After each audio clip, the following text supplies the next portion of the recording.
तो हेलो दोस्तों, मैं अमरजीत आपका अपने YouTube चैनल अमर रेवोल्यूशन में बहुत बहुत स्वागत करता हूं। तो दोस्तों, आज इस वीडियो में हम मिस्टर नेपोलियन हिल के द्वारा लिखी गई book think and grow rich के बारे में बात करेंगे और इस बुक की समरी के बारे में जानेंगे। यह बुक पहली बार 1937 में पब्लिश हुई थी और यह बुक आज भी इंटरनेशनल बेस्ट सेलर्स में से एक है। और तो और बेहतरीन जाने माने मोटिवेशनल स्पीकर्स एंड यूट्यूबर्स ने इस बुक को स्पेशली रिकमेंड किया है। जो लोग अपनी सोच में बदलाव लाकर अमीर बनना चाहते हैं तो यह बुक उन्हीं लोगों के लिए ज़्यादा इंपॉर्टेंट है। यहाँ मैं आपको इस बुक के लेखक मिस्टर नेपोलियन हिल के बारे में और उनके जीवन के बारे में कुछ बताना चाहता हूँ। मिस्टर नेपोलियन हिल का जन्म वर्जीनिया के एक छोटे से गांव में 1883 में हुआ था और वे अपनी 12 साल की उम्र में अनाथ हो गए थे। उनके रिश्तेदारों ने उनकी देखभाल की और गरीबी की वजह से उन्हें शिक्षा प्राप्त करने में बहुत परेशानी हुई। फिर भी वह गरीबी से निकलकर अपने समय के सबसे बड़े व्यवहारिक और विद्वानों में से एक बने और मिस्टर कार्नेगी के सपोर्ट के द्वारा नेपोलियन हिल ने इस बुक के हर चैप्टर में धन कमाने के लिए ऐसे रहस्य बताए हैं जिन्हें उन्होंने 500 से भी अधिक अति दौलतमंद लोगों की जिंदगी को बहुत गहराई से और लंबे समय तक अध्ययन करने के बाद जाना। इस बुक में टोटल 15 चैप्टर दिए गए हैं जिन्हें मैं आपको एक एक करके इस वीडियो में आगे समझाता रहूंगा। और प्लीज इस वीडियो को पूरा देखिएगा क्योंकि हो सकता है इस बुक का कोई एक चैप्टर आपकी सोच को और आपके काम करने के तरीके को इतना बदल दे जिससे कि आप अपनी कामयाबी की ओर बढ़ने लगे। तो चलिए दोस्तों, हम इस बुक के पहले चैप्टर इंट्रोडक्शन यानी परिचय से इसकी शुरुआत करते हैं। तो दोस्तों, जब इस बुक के ऑथर बहुत छोटी उम्र में थे तो मिस्टर कार्नेगी के द्वारा यह राज उन्हें बताया गया था जिसके बदौलत 500 अमीर लोगों ने अपनी किस्मत खुद लिखी थी। नेपोलियन हिल इसे लगभग 20 सालों तक ढूंढते रहे और आखिर उन्हें पता चला कि सक्सेस किसी भी प्रोफेशन में या किसी भी कैरियर में हासिल की जा सकती है और अनपढ़ या कम पढ़ा लिखा व्यक्ति भी अमीर इंसान बन सकता है। और यह सीक्रेट उन्हीं के लिए है जो इसे जानने के लिए तैयार हैं। जिन लोगों ने इस सीक्रेट को अप्लाई किया उनका अमीर बनने का सपना पूरा हो गया। दूसरा चैप्टर है डिजायर यानी इच्छा। इस चैप्टर में लेखक यह बताना चाहते हैं कि अगर आप जीवन में कामयाब होना चाहते हैं तो आपके मन में अपने सपनों को पूरा करने के लिए एक बर्निंग डिजायर का होना बहुत ज़रूरी है। जब आप किसी चीज़ को पूरे दिल से चाहते हैं तो वो हकीकत के रूप में आपके सामने आ ही जाती है और अपने सपनों के बारे में लगातार सोचने से आप उन सपनों को पूरा करने के लिए रास्ते भी ढूंढने लगते हैं। तीसरा चैप्टर है फेथ यानी आस्था या विश्वास। विश्वास एक ऐसी शक्ति है जो हमें उन चीज़ों के पास ले आती है जिन पर हम यकीन करते हैं। जब हमें पॉजिटिव ख्याल आते हैं तो हमारे साथ सब कुछ अच्छा होने लगता है, लेकिन जब हम नेगेटिव सोचने लगते हैं तो हमारे साथ बुरी चीज़ें अपने आप ही होने लगती हैं। और ये सब हमारे यकीन पर आधारित होती हैं, हम किस बात पर यकीन करते हैं और यही मायने रखता है। इसीलिए आप जो भी बनना चाहते हैं अपने आप पर यकीन रखकर वो बन सकते हैं। चौथा चैप्टर है ऑटो सजेशंस यानी आत्म सुझाव। आत्म सुझाव का मतलब है कि अपने आप को सुझाव देना। लेखक यहाँ यह समझाना चाहते हैं कि आप अपने सबकॉन्शियस माइंड को एक खाली उपजाऊ जमीन की तरह मान लीजिए और अगर आप इस खाली जमीन में काम के बीज नहीं डालेंगे तो इसमें बेकार की घास सूखने लगेगी। और इसके लिए आपको ऑटो सजेशंस यानी आत्म सुझाव को अपनाना पड़ेगा क्योंकि हमारा सबकॉन्शियस माइंड हमारी सोच को हकीकत बनाता है और इसलिए कहा जाता है कि आप अपने माइंड को हमेशा पॉजिटिव रखिए। पांचवा चैप्टर है स्पेशलाइज्ड नॉलेज यानी विशिष्ट ज्ञान। ज्ञान हमेशा दो प्रकार के होते हैं, पहला सामान्य ज्ञान और दूसरा विशिष्ट ज्ञान। सामान्य ज्ञान हमें सभी स्कूलों में और कॉलेजों में मिल ही जाता है। सामान्य ज्ञान से हम धन को आकर्षित नहीं कर सकते हैं जब तक ये धन को अर्जित करने का लक्ष्य ना बनाया जाए। तो यह हमेशा ध्यान रखिए कि सामान्य ज्ञान के साथ साथ आपको विशिष्ट ज्ञान को भी हासिल करना जरूरी है और विशिष्ट ज्ञान आपके काम करने के तरीके को बिल्कुल बदल देता है। और अगर आपका किसी खास चीज में इंटरेस्ट है तो आप उस चीज के रिगार्डिंग कोर्स कर सकते हैं या ट्रेनिंग ले सकते हैं जो कि आगे चलकर आपके बिजनेस में आपको काम आएगी। और आप किसी भी उम्र में कुछ भी सीख सकते हैं, बस आपको अपने हुनर को सीखने के लिए थोड़ा सा समय तो निकालना ही पड़ेगा।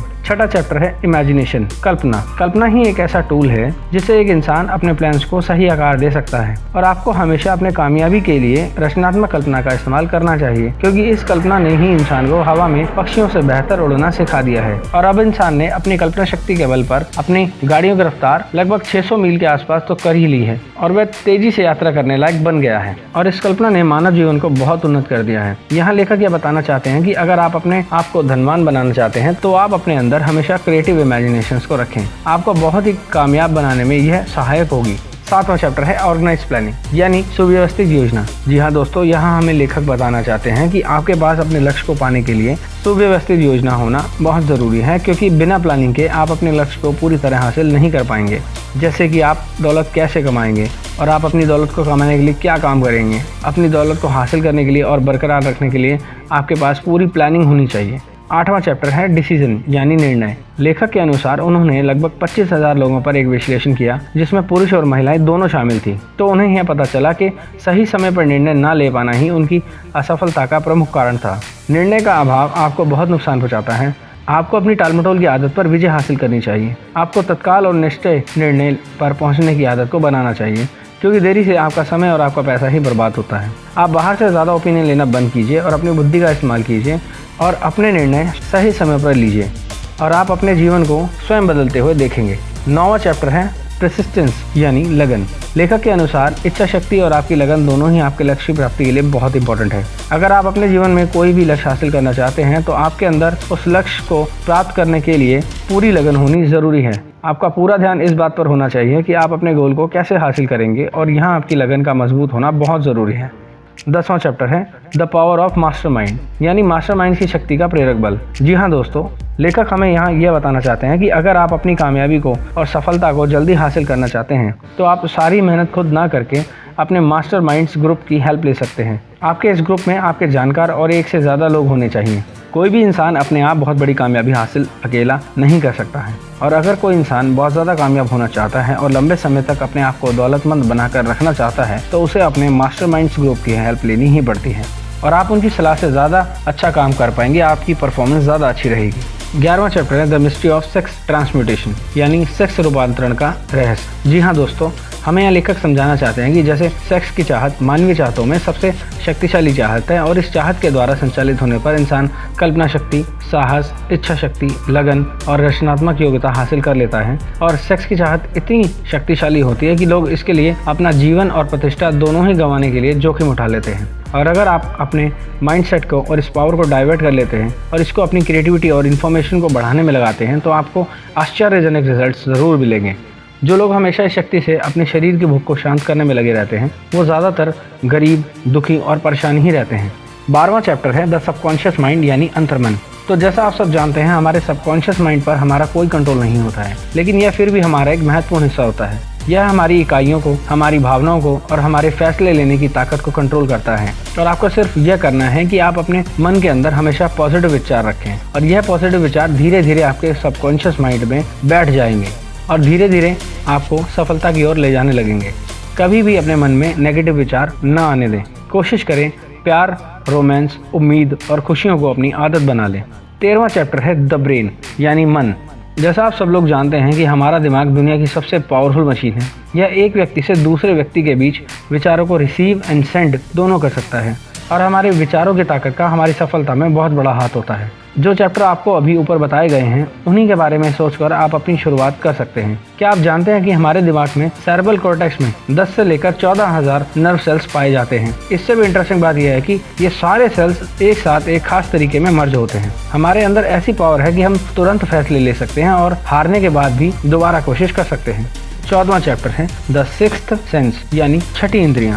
यह हमारे अंदर एक ऐसी पावर है जो तभी जागृत होती है जब हम नियमित रूप से साधना और ध्यान करने की आदत बना लेते हैं और ये शक्ति हमारे अंतर्मन को अंदर से मजबूत करना शुरू कर देती है और यह हमारे सबकॉन्शियस माइंड को विकसित करने के लिए एक महत्वपूर्ण साधन है।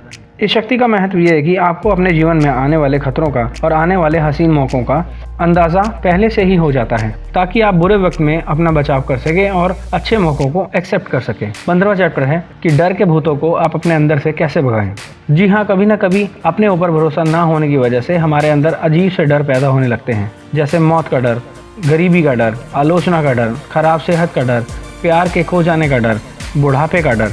और इनमें से हर डर हमारी काबिलियत को कम कर देता है, मगर असलियत तो यह है कि यह सभी डर हमारे दिमाग की उपज होते हैं। जैसा हम सोचते हैं वैसा ही हम बन जाते हैं। तो अगर आपको कोई डीमोटिवेट करे या आपको डिप्रेस करे तो आप ऐसे लोगों पर बिल्कुल ध्यान मत दीजिए। आप अपने मन में खुशियाँ और शांति को बनाए रखें। और अगर आप इस बुक के बारे में और ज़्यादा इन्फॉर्मेशन जानना चाहते हैं तो आप इस बुक को ऑनलाइन परचेज भी कर सकते हैं। मैं आशा करता हूँ कि आपको इस बुक की एक्सप्लेनेशन अच्छी लगी होगी और इस वीडियो को अंत तक देखने के लिए और मेरा साथ देने के लिए आप सभी का बहुत बहुत धन्यवाद। और प्लीज़ दोस्तों, मेरे इस चैनल को सब्सक्राइब ज़रूर कीजिए और बेल आइकन को ज़रूर दबाइए, क्योंकि ऐसी वीडियोस बनाने में मेरी बहुत सारी मेहनत लगती है। तो प्लीज़ आप इस वीडियो को ज़्यादा से ज़्यादा लाइक, शेयर, कमेंट्स कीजिए और अपना कीमती समय देने के लिए आप सभी का बहुत बहुत धन्यवाद। आपका दिन शुभ हो।